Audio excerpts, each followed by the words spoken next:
The next set of documents we're going to talk about are your healthcare documents. So what I'm talking about here are your healthcare power of attorney, your living will if you've opted to include one, and a HIPAA authorization also if you've opted to include that. The biggest one, of course, is the healthcare power of attorney. This is where you've named someone to step in and make medical decisions for you. So just to talk a little bit about the structure of this document, the first place that you're going to get to, Article 1, this is where you're designating who's going to step in as your healthcare agent.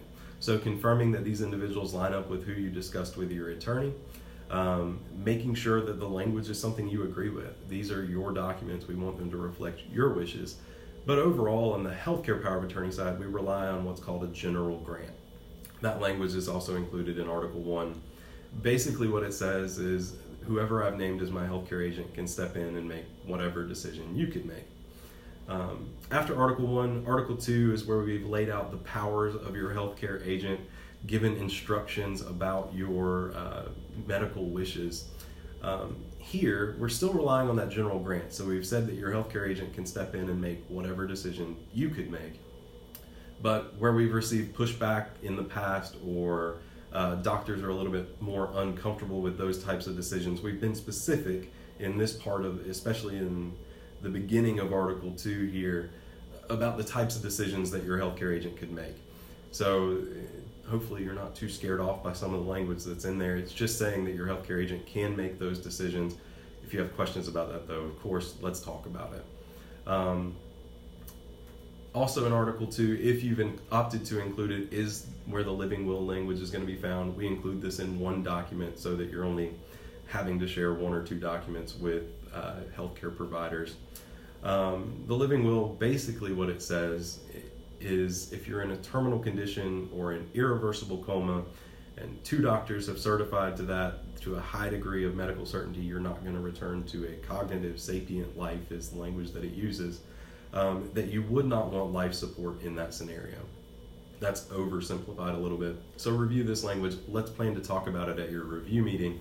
And if you have questions about it or if anything makes you uncomfortable, we certainly don't want you to sign anything that makes you feel that way. So of course, feel free to ask questions there. Next is Article 3. This is where the legal and administrative powers of the document are included. Take a moment, look through those, confirm that you understand what's there. And the biggest one that I like to point out here, though, is that copies of this document are just as effective as originals.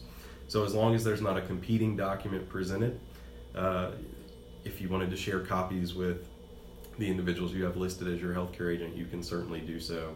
And those are going to be binding and able to be used. So those are the healthcare power of attorney and the living will. You may also have a HIPAA authorization. This is not a decision-making document. It's drafted under the federal HIPAA law. And what it does is it allows for open communication. It allows for whoever is on that list to be able to communicate with doctors, insurance companies, anybody that may be in possession of your protected healthcare information.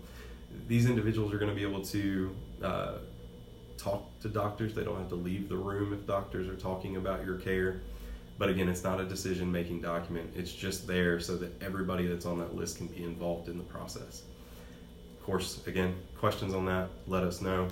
Otherwise, we look forward to seeing you at the review meeting.